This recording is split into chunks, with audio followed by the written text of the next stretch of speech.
Hello, Cass County. Dave Cook here. Created a short rough draft video to give an outline of the activities the county has taken over the last few years regarding solar.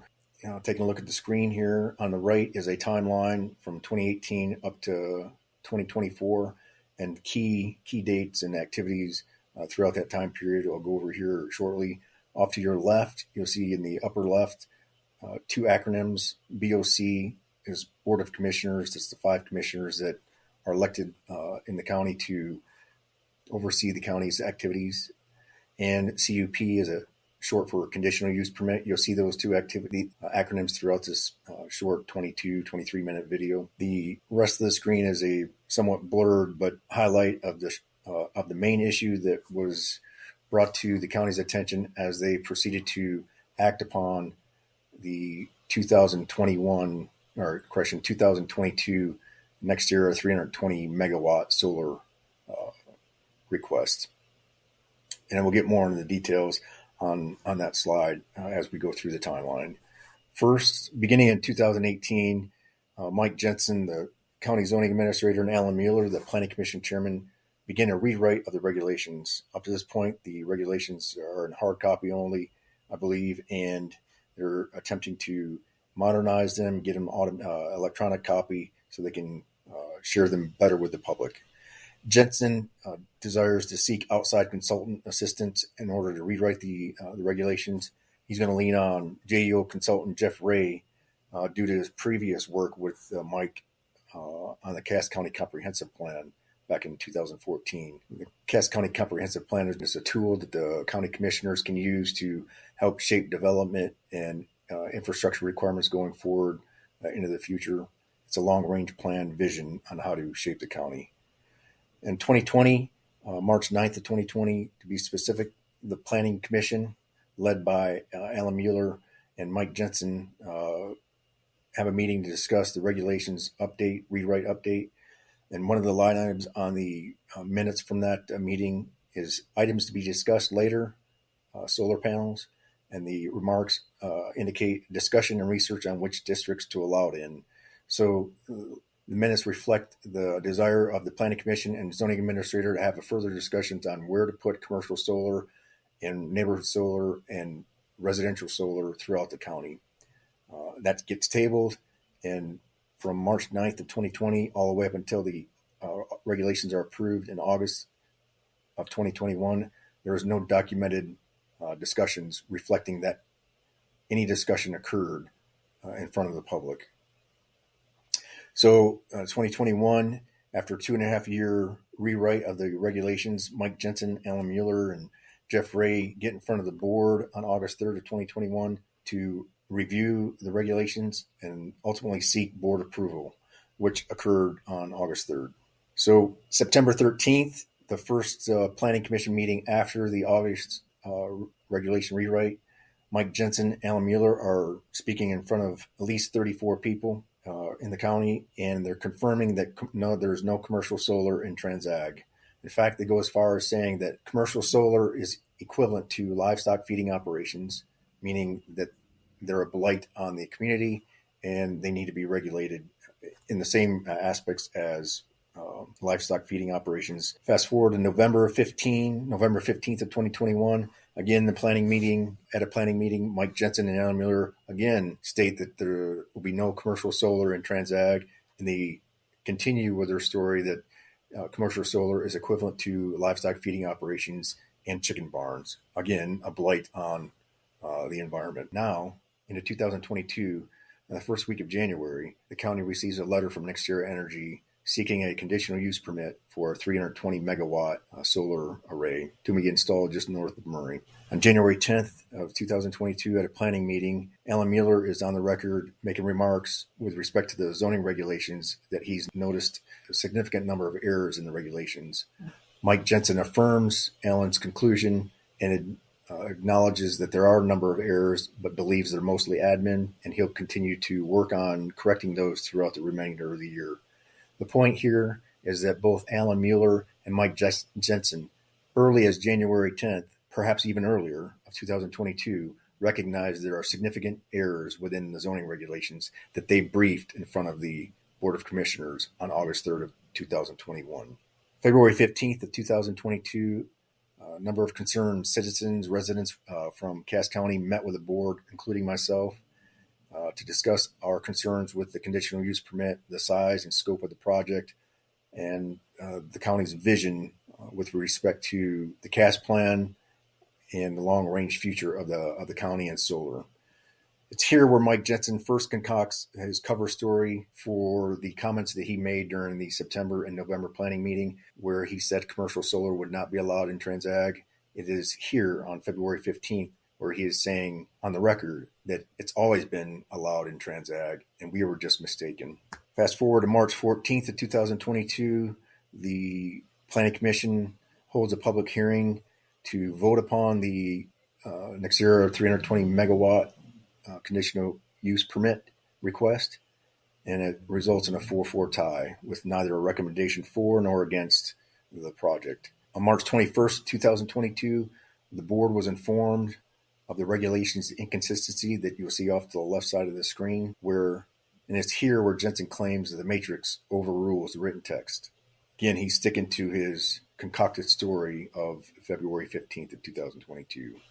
Now on April 7th of 2022, the county attorney, Colin Palm, and the board were informed that the August 3rd, 2021 audio recording was listened to, and it in fact confirms that commercial solar is not allowed in Transag. The board and the attorney listened to the audio, and on May 10th, they decide to put on hold Nexera's conditional use permit until they can resolve the issue. So they promulgate a 270-day moratorium via these 3 resolutions to have Mike Jensen and the Planning Commission go through the zoning regulations and identify all the inconsistencies, and for them to make recommended changes to the board to proceed. It's May 10th of 2022 that stands out as what the heck is the county doing? By May 10th, they have reviewed the August 3rd, 2021 written regulations. They've reviewed the planning meeting minutes from September and November of 2021, where it states that commercial solar is not allowed in Transag. And then they listened to the August 3rd audio, where it is clearly recorded that the Board of Commissioners, the zoning administrator, Mike Jensen, and the Planning Commission chair, Alan Mueller, along with Jeff Ray, the consultant, all agree that commercial solar is not allowed in Transag. And they give extremely logical reasons and a rationale for why commercial solar would not be allowed in Transag. Yet, it's the May 10th date, and the activities of the county do not correct the regulations on the spot, but to allow Mike Jensen and Alan Mueller an opportunity to go back in and review the regulations and identify any other consistencies that needed to be corrected. That's the question. That's what's highly questionable here, is why did the Board of Commissioners not just fix the regulations right then and there? Because it's crystal clear, the county's position on not allowing commercial solar in Transag. And I won't speculate as to why, but you can all speculate as to why the county didn't fix it. But the expectations of the public was for the county to be true to their task and actually have the zoning administrator provide recommendations to fix the inconsistencies. And on the surface, that seems reasonable until you get to the June 13th, 2022 Planning Commission meeting, where if you were to show up, you would have been shocked, because Mike Jensen does not make a recommendation to fix his error. In fact, he doubles down and makes a recommendation to keep the error by recommending commercial solar be allowed in Transag. So right out of the gate, Mike Jensen makes no attempt to fix his mistakes and correct the errors that were consistent with the audio of 2021 August meeting, and with the words that both he and Alan Mueller told to the public in September and November of 2021. He makes the recommendation to allow commercial solar in Transag without any public discourse or awareness that he was going to do that and recommend commercial solar in Transag. They contradict what they sat in front of the board back in August 3rd of 2021 completely. And then by November 2022, with the election going on, two incumbent commissioners, Peterson and Summers, are both defeated. And then in December of 2022, Dan Henry, the then board chairman, resigns. So by January By January of 2023, we're now with 3 new board members and 2 incumbents, which are Dale Sharp and Dwayne Murdoch, to confront the debacle of the Jensen and Mueller sideshow with respect to the regulations. On March 14th of 2023, after the 270-day moratorium, Mike Jensen holds a public hearing with the Board of Commissioners to go over the regulations, steamrolled his recommendation through the board. So on March 28th, the board sat at the county at the courthouse and approved the now 244-page document, which previously was 187 pages. They didn't do it in accordance with Article 11, and I'll get into further details later in the video about what Article 11 is, but real briefly, it's the process and procedures by which the regulations can be rewritten. It gives the county the process and procedures by which they are to be amended. Because amending the regulations, though not difficult, is not supposed to be a underhanded cookie cutter deal that can be done without the awareness of the public. So in 2024, we expect NextEra to submit their conditional use permit shortly, perhaps by the end of March, maybe no later than April. And then 21 days after the CUP hits the county, we expect the Planning Commission to hold a public hearing to make a recommendation to the board to either approve or disapprove. And as it stands, with 3 of the board members highly in favor of commercial solar and transag, we expect that to be that conditional use permit to be approved. So to wrap up the timeline here and the problem as I see it, currently the county is allowing commercial solar and transag. If the county approves NextEra's 320 megawatt solar project, which includes at least 1,500 acres that are in transag, then all future solar projects in the county have no chance of being denied because the county will have set a precedent that they will not be able to defend in court. They'll have set the precedent that allows commercial solar and transag here in just north of Murray, and there will be no way, though they'll tell you otherwise, for the county to defend that position in court. And make no mistake, these solar companies have the resources to take every case to court and to litigate these cases in court. And the precedent will have been set with this Murray project. There will be no way the county will be able to stop future solar projects. So it's up to you. If you are inclined to believe that commercial solar does not belong in transag and the future of residential development and whatnot within the county for the next 40 to 100 years is dependent upon having transag available for residential development, then make your voices be known. Contact the board members, come to the public meetings, go to the county when the board decides to vote on these, get the word out to your friends and family members here in the county, and let your positions be known. There were a lot of questions on both sides of the issue, and Cass County zoning administrator says all of the project leaders were excited to hear those viewpoints. This farmland could soon be home to one of the largest solar farms in the state of Nebraska. Zoning administrator Mike Jensen says it's a big decision. We don't have a lot to compare it to, what the possible negative effects could be on property owners that live close by. So that's part of why the public hearing process is so important. A motion is second. Jensen says at the start of the year, the county was approached by a solar company hoping to build the 3,200-acre farm. The southern border of the proposed project would be Highway 1, just west of Murray, to 42nd Street north to Church Road to 12th Street. Most of the ground is ag, but on the east side of this development is a residential development. And some of those folks, this is going to be in fairly close proximity to those houses. Reporting at the Cass County Fairgrounds, Abby Peterson, KETV, Newswatch 7. The sea was discovered in the matrix, which yes. I have no idea how that sea got there. So okay, so in the current regulations, where the problem is, and Jeff Ray actually mentioned this. He mentioned neighborhood solar, because we were talking about subdivisions and their connectivity locally as a neighborhood solar, not connectivity to the grid.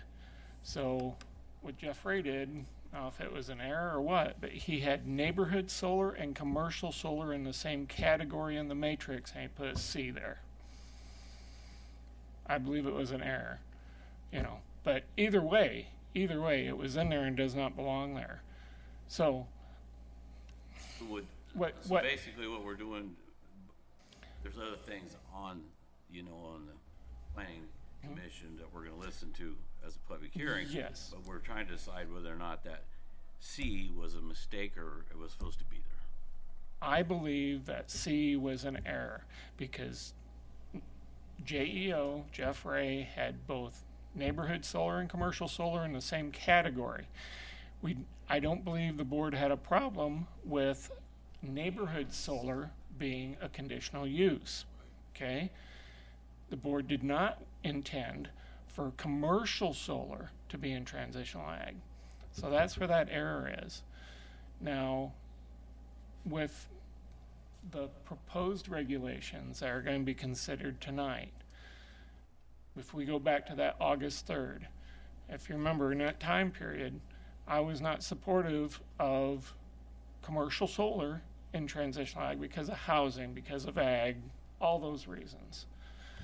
What I found out after August 3rd is that the connectivity for commercial solar is typically found in transitional ag, closer to your population base. Okay, so I recommended commercial solar in transitional ag in your current proposed thing that you're going to be considering tonight because of that. Now, with that being said, your current next era proposed project that may be coming down the road, that connectivity is actually in ag. Just to make that clear. Just, all right. Next one, guys. We're getting right through these. Yep. Is that utility? Yeah. It's the Missing neighborhood. something there? It's just neighborhood and commercial. Missing something there.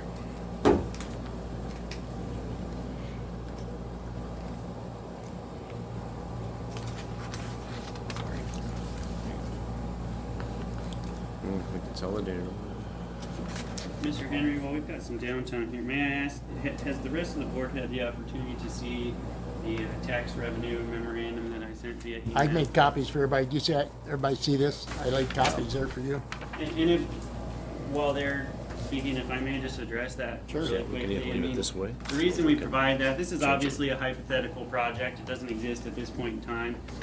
If and when a conditional use permit application came before you from a Okay, so the September planning meeting, first off, was a discussion-only meeting. And as I said earlier, initially I was against any type of solar development in transitional ag. That's true. That's correct. And it actually did carry over into the September meeting. But the September meeting was, the context of that meeting was try to establish some zoning corridors along our hard surface roads. That would be a half mile on either side of those roads and be transitional ag. And with that, have an overlay that would prohibit solar and livestock feeding operations to try to, preserve our corridors, but also to open it up to landowners if they wanted to make additional splits or even a subdivision, they could. My discussion with Jeff Ray was that in the ag, under the matrix, it's allowed in ag, and it's also represented in the text as a conditional use. In the transitional ag, it's represented as a C in the matrix, but not in the text, so it makes it incomplete to me. That's the way I look at it.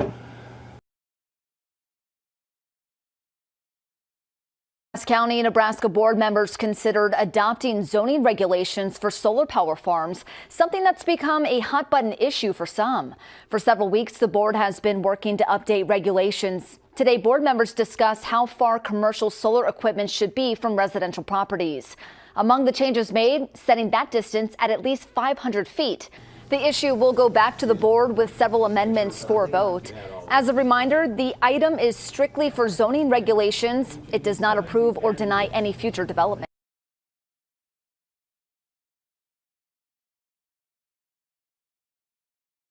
The board met on March 28, 2023 to discuss, amongst other things, setbacks. However, the primary reason for the board to meet was to discuss an inconsistency identified in April of 2022 between Section 508 of the Trans Ag District, written part of the text, and Section 506, the land use matrix.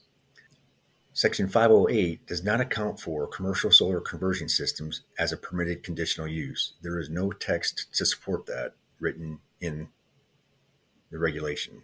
However, in the land use matrix, in the row identified as neighborhood and commercial solar conversion systems, and in the column TA, Trans Ag, you'll notice the C that would indicate that commercial solar is permitted as a conditional use in that district. There is the conflict.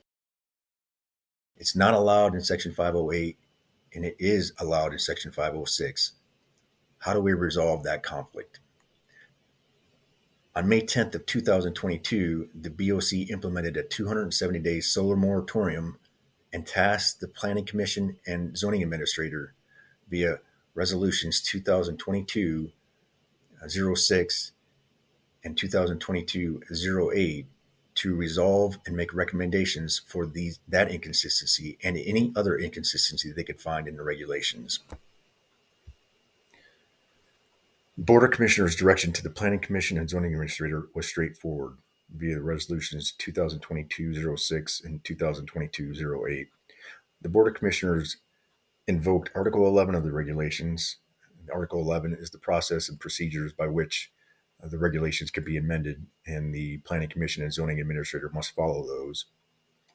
The board invoked Article 11, and then the board directed the Planning Commission to provide in writing recommendations on each and every proposed amendment to the board within 270 days. Per Resolution 2022-08, the board imposed a 270-day moratorium on all conditional use permits pertaining to commercial solar in Cass County. They did this so that they could resolve the issue between Section 508 and Section 506. You've been given so far one audio clip from the August 3rd, 2021 Board of Commissioners meeting where the 2.5-year rewrite of the Cass County zoning regulations was being presented in front of the Board of Commissioners by Mike Jensen, Jeff Ray, and Alan Mueller. In that earlier clip, you heard Mike Jensen and Jeff Ray discussing the issue that they identified in the regulations pertaining to Section 508 and Section 506 of the matrix. Yet they did nothing about it at the time. In these two upcoming clips, you're going to hear verbatim what the Board of Commissioners agreed to for the regulations.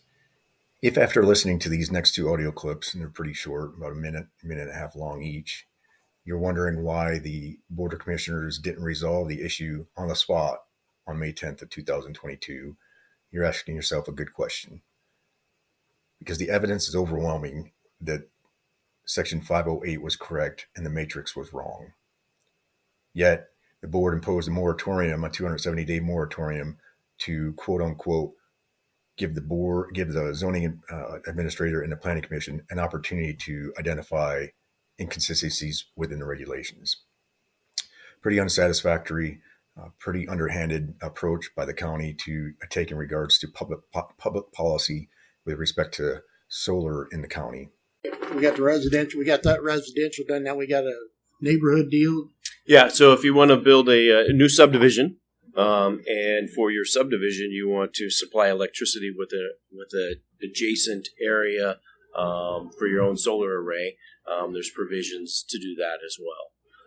So it wouldn't necessarily be an interconnected grid, as these gentlemen were just speaking about. It could be, but it doesn't have to be. Maybe it's just serving that specific subdivision. So we can't do that because they're in TA and we don't allow solar in TA. That's the solar. The commercial solar is in. Well, it's commercial solar. It's commercial solar when you're supplying all the houses, but not the neighborhood is allowed in TA. Neighborhood and individual is allowed in, I think, every district, and I can look, and the commercial is only allowed in ag. Right. Commercial is only allowed in ag. Right. Individual is an accessory in every unit. Neighborhood is commercial in ag, TA, industrial ag, and commercial ag. So it's not allowed in the rec ag or the pure residential, but it is in the TA. Any homeowner association could allow it or not. Right. Colin, how do you think we ought to be handled? Do you think we ought to make a motion to allow in ag zoning? I mean, or you want to Separate from the whole. Well, I mean, it looks like to me we've got some alterations already. Right. So, what do you think is best? What do you think is cleanest? Well, I guess if you know what they all are, you could have these guys put it how you want it, and then come back with one overall. Somebody needs to be writing down what we're talking about. Right. What I'm getting at, or something, because right now I'm saying that the majority of the council would support solar panels or solar farms in ag zoning with no restrictions. Is that right or not? As it's been presented. How come we don't put them in TA? Because it's parts of TA and there's no housing in it now. The idea of TA, just on its very nature, the intent is that it's transitional. So it's transitioning from more of a rural to more of an urban, and that's not really where we want to. So Why not? There isn't. I mean, they're going to feed the homes the energy, so why shouldn't they have them in their areas? It's in closer proximity to the communities. We're trying to keep that outside of the school. You've still got neighborhood solar and individual solar in certain areas. You lost that one, Dwayne. In summary, the county had the opportunity to set the record straight with their commercial solar regulations. The county had the responsibility to correct their matrix error. They didn't. And for the record, Jensen and Mueller, zoning and planning, never put forth a recommendation to resolve the inconsistency. Instead, they proceeded with a 270-day moratorium ruse. Throughout the moratorium, zoning and planning feigned ignorance about the content that they themselves briefed to the Board of Commissioners on August 3rd, 2021. Specifically, that content was commercial solar is not allowed in Transag. Because of the county's ruse, public participation was significantly hindered. Of the 13 Planning Commission meetings and more than 20 Board of Commissioner meetings after May 10th, 2022, not a single agenda specified having a discussion about correcting the matrix error. The ruse was perpetuated by the county well into 2023, as evidenced by the county's input into the January 20th, 2023 CASCRAM. So the bottom line, Jensen, Mueller, Alex DeGarmo, Taylor Boyle, John Winkler steamrolled this change in the regulatory policy concerning commercial solar and Transag without ever correcting the error. The Board of Commissioners, the county, never apologized to the folks that attended the September 13th, 2021 meeting where Mike Jensen and Alan Mueller conveyed that commercial solar is not allowed in Transag. The Board of Commissioners never apologized to the folks attending the November 15th, 2021 meeting where Jensen and Mueller again confirmed that commercial solar was not allowed in Transag. The lie perpetuated by Mike Jensen concerning commercial solar and Transag didn't come to an end until March 14th of 2023 during the Board of Commissioners meeting. The bottom line, Jensen, Mueller, Alex DeGarmo, Taylor Boyle, John Winkler steamrolled the change in the regulatory policy concerning commercial solar and Transag without ever correcting the error. The way ahead, as I see it, is for the residents to become knowledgeable about the county, the zoning regulations pertaining to ag and TA zoned land, public utility interconnects, and the contracts being used to implement commercial scale solar. The county is mostly ag zoned land, as depicted on this slide. The green TA is of importance. The dashed lines identify the boundaries between the city and county zoning authority, and the black arrows highlight these designated jurisdictions. So inside the dashed lines is the city's zoning responsibility, and everything outside is the county's. On the second slide, the green area is labeled TA identified transag zone land. This is the land purported to be used by the county for future residential development. The objective of this was to have and is to have residential in and around cities because public utilities, water, sewer, roads, and first responder services are best provided in and around cities. 4 board members voted to allow commercial solar in TA zone land on March 28, 2023, changing the previous regulations. This does not mean it is a done deal. As you can notice, Buccaneer Bay is to the north, and they're surrounded by TA zone land. Weeping Water currently has an OPPD battery storage facility that may extend into commercial scale solar. The third slide identifies the OPPD peak power plant, which is in ag zone land. So Transag is not needed for this upcoming CUP. However, there is 1,500 acres at least that are signed up in TA for this project. On this fourth slide, the yellow outline depicts the pending solar project and its boundaries. Murray has recently updated their zoning regulations to allow commercial solar within their ETJ upon conditional use. It's a lot of land, and a lot is at stake for commercial scale solar. The bottom line for this pending CUP, conditional use permit for this commercial scale solar project just north of Murray, is that the project will be here a minimum of 40 years. Once the solar infrastructure, concrete, solar posts, electrical wire are in place, there is every reason to believe that these projects will exist as long as solar is being used to generate electricity. If you don't want solar in Transag, then let your voices be heard. Contact county commissioners and express your concern.